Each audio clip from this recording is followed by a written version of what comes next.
Hello everybody, and welcome to Ancient Architects. Please subscribe now to get the latest ancient history news and independent research from around the world. Not many people know about the Dutch Pyramid, better known as the Pyramid of Austerlitz. It's situated in a national park in the Province of Utrecht in the Netherlands. In this national park lies the Utrechtse Heuvelrug, or in English the Utrechtse Ridge. No, sorry. This isn't working, Matt. I need to step in. The Pyramid of Austerlitz is located in the province of Utrecht and it's pronounced Utrechtse Heuvelrug, or in English, the Utrechtse Hill Ridge. This is a sand ridge that runs from the Gooimeer in North Holland all the way to the Lower Rhine in the province of Utrecht. Hi, I'm Kayleigh from the History with Kayleigh YouTube channel, and today I'm co-presenting this video with Matt about the history of my homeland. And clearly I need it. You should note that Kayleigh has researched and written this entire video for the Ancient Architects channel. This really is her work, and you could say is a showcase of the incredible level of research she puts into her subjects. So please do subscribe to her fantastic channel. I've linked it in the description below and also at the end of this video. So back to the Dutch Pyramid of Austerlitz, the Utrechtse Ridge. Okay, apologies for all the Dutch people for the rest of this video. I'm really doing my best. Anyway, at the Utrechtse Ridge there are multiple peaks above 50 metres, the highest one being the Amarantse Berg, which is 69.2 metres above sea level. Is that right, Kayleigh? Amarantse Berg, but close enough. Berg, or as I said, berg, is the Dutch word for mountain. The Netherlands is so flat that apparently they see a ridge that's nearly 70 metres above sea level as a mountain. The Utrechtse Heuvelrug was created around 150,000 years ago during the Salian, the penultimate ice age, as the land ice along the area temporarily stagnated. It's the second largest forest area in the Netherlands. The only one bigger is just east of it and is known as Veluwe, or is probably pronounced somewhat differently.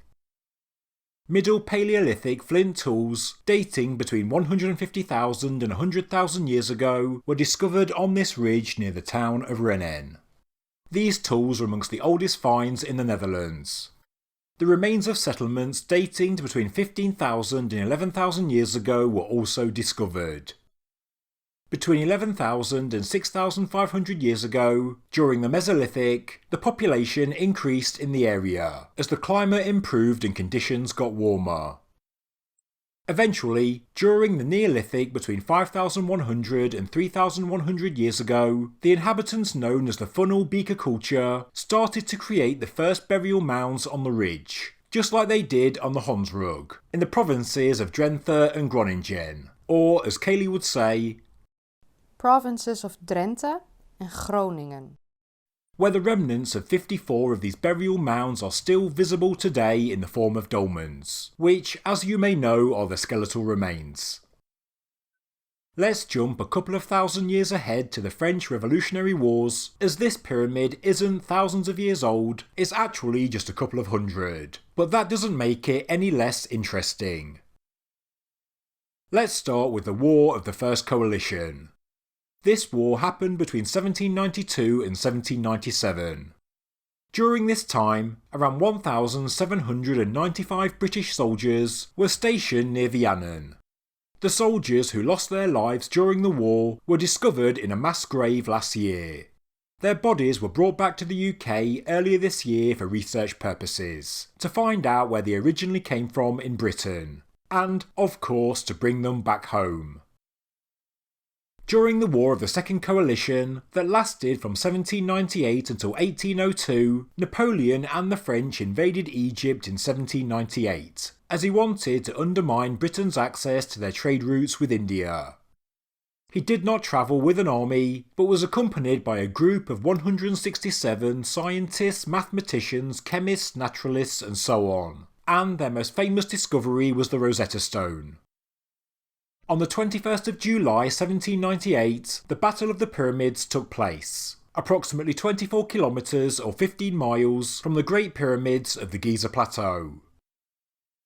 For 3 years they would occupy Egypt, but not without suffering many losses.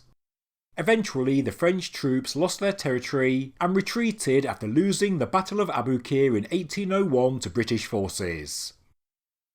Of course, during Napoleon's occupation of Egypt, he and his men had seen the Egyptian marvels on the Giza plateau.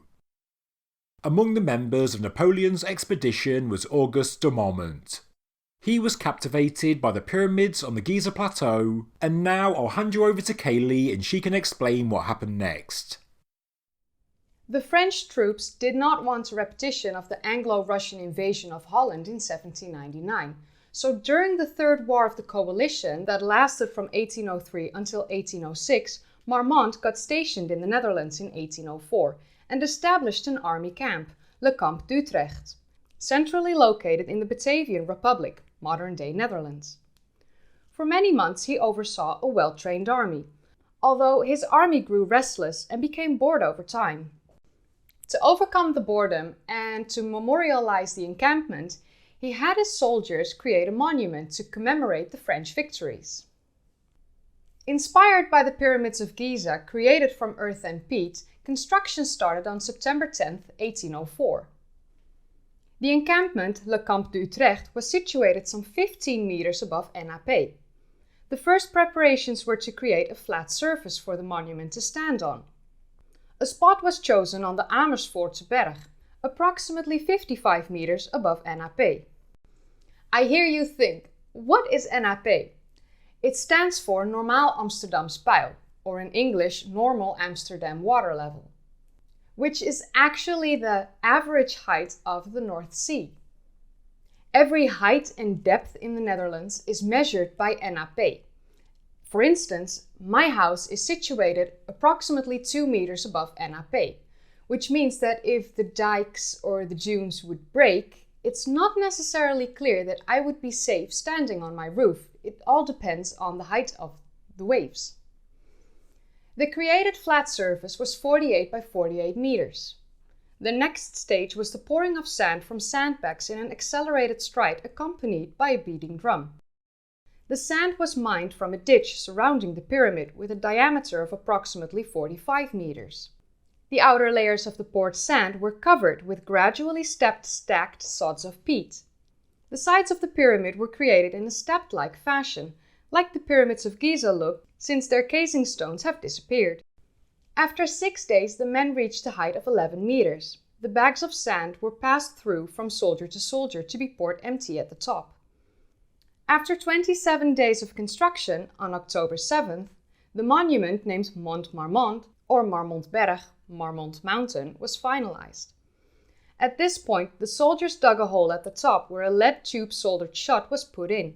This held the protocol, the names of all soldiers who helped construct the monument, a gold and silver coin bearing the image of Napoleon, and a medallion from the Legion of Honor.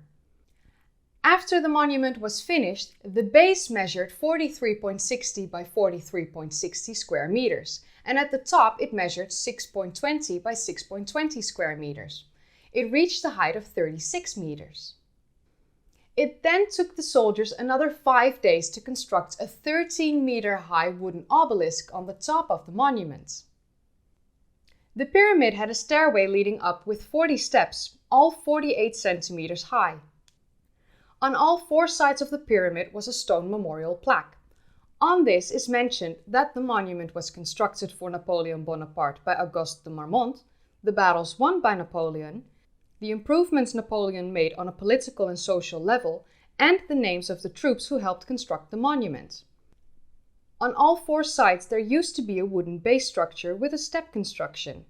Although there are no remnants of this left, the only reason we know this is from the old sketches that were made shortly after construction. The total costs for the construction were 8,100 gulden. Of course, the soldiers weren't paid for their labor. So in reality, the tools, the wooden obelisk and the stone memorial plaques were the only thing that cost money in the entire construction. Now that the monument was complete, de Marmont realized that it had to be protected and maintained. Although he wasn't the owner of the land on which he had this pyramid constructed on, so the first thing he needed to do was become the landowner.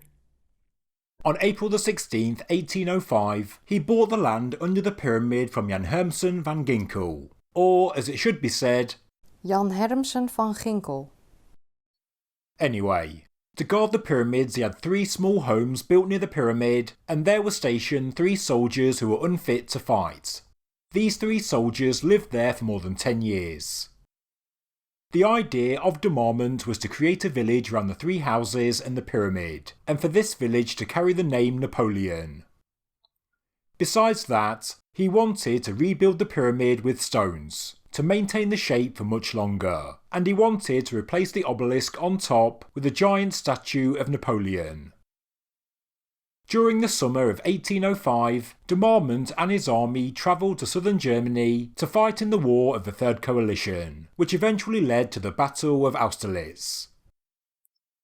This was one of the most decisive battles, as it was here where Napoleon and his troops successfully defeated the Austrians and the Russians.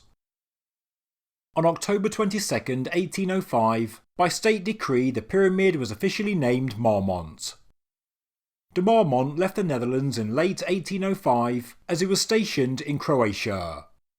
He left the pyramid in the care of the 3 soldiers, whose names are badly pronounced, Louis Favre, Jean-Baptiste Larouche and Baron Philips. The name Marmont for the pyramid didn't last that long, as the new King of Holland Louis Bonaparte, younger brother of Napoleon, had the monument renamed on August 17, 1806, and then it was named the Pyramid of Austerlitz, after the Battle of Austerlitz, and he gave the trading post at the nearby camp the same name. The wooden obelisk deteriorated rapidly and was demolished in 1808 by order of King Louis. At the end of Napoleon's empire, the inhabitants of Austerlitz town took down everything useful from the pyramid, especially the stone memorial plaques, which were taken down very quickly. In 1849, A.J. van der Aar wrote in the Geographic Dictionary of the Netherlands that the step-like exterior had disappeared completely. A spiral pathway now ran to the top, and at the top there was now a small reed gazebo. This is quite visible on this sketch by J.C. Grieve Jr. that was made in 1866. Eventually in 1894, the new owner of the estate, named Johann Bernardus de Beaufort, had the stone obelisk we see in modern times created. This obelisk was designed by architect D. van der Werf, and again I probably butchered that name. In April 1894, the digging started for the renovation of the foundations of the pyramid, and on October 17, 1894, the pyramid renovation was finally completed, including the new stone obelisk on top. The new obelisk was surrounded by a brick wall, and the top was covered with 4 copper frame windows in the gables of a cross-gabled roof. This renovation significantly changed the appearance of the pyramid. They didn't create the step design the pyramid originally had, and the pyramid also wasn't as tall as it once was. Even though the new obelisk made from stone should have lasted for a long period of time, it soon began to collapse, and it soon needed further restoration, and the obelisk was reset as we see it today. 1 year later, in 1895, the spiral pathway to the top got replaced by a straight staircase, which in 1918 was renovated by replacing the railway sleepers with stone, concrete and boulders. For a little over 2 centuries, throughout its existence, the pyramid has seen lots of maintenance and many reconstructions.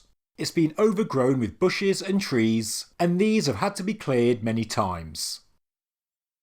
In the year 2001, when the 200th anniversary of its existence came to a close, the dilapidated pyramid was restored once again, and this took a total of 3 years. In this restoration attempt, they tried to recreate the pyramid to its original appearance, so it looked like the original design by Auguste de Marmont. This was made extra difficult because the new stone obelisk was placed more than 5 metres lower than the original height of the wooden obelisk on the original pyramid. The solution to this problem was to have the turf of the pyramid stick out 3 steps above the foundations of the obelisk. This makes the obelisk look like it's sunken into the pyramid. Unfortunately, the extensive restoration didn't last that long, and the extremely dry summer of 2003 and then the incredibly heavy rainfall in 2004 caused the pyramid to fall into disrepair once again. Cracks appeared in the step design and the turf shifted. The municipality of Utrecht then had the pyramid extensively researched to find out the best plans for the future of the monument. It was decided to not do a full restoration again, but instead just fix the step design. It was accepted that the Pyramid of Austerlitz is a monument that will forever need maintenance, as it is a monument made from living materials. The municipality of Utrecht put aside €1.2 million for the restoration of the step design in October 2007. In 2010, the stability of the obelisk was questioned, and therefore it was decided to create a new pile foundation underneath the obelisk. In 2011 and 2012, the pyramid had to endure heavy weather with heavy rainfall. The northwest side of the pyramid had become so saturated that it tore and it collapsed partially. They fixed this by driving 160 poles of 4 meters and 250 poles of 5 meters long into the pyramid to strengthen the step design of the monument. In late 2012, a new stair landing was created on the foot of the pyramid, and lastly in 2019, a new sawed edge was created on the top of the pyramid. This won't, without a doubt, be the last work done on the pyramid, but it's been a part of the Dutch culture for over 2 centuries, and it would be a shame if it did disappear. The Pyramid of Austerlitz was the model for the larger Lion of Waterloo monument that was built by order of King William I in 1823, to commemorate the Battle of Waterloo when Napoleon was finally defeated. The location of the Lion of Waterloo monument was based on the spot where the King's son William II was injured, although a different monument was erected for the King's son, and this was known as the Needle of Waterloo. Funny thing to note, none of the Waterloo monuments are on Dutch territory in modern times, but they're now all within the Belgian borders. Thank you very much for watching this episode of Ancient Architects. If you enjoyed the video, then please subscribe to the Ancient Architects channel. Please like the video and please leave a comment below. And please subscribe to History with Kayleigh. I've left a link at the end of this video and also in the description below. Thank you very much.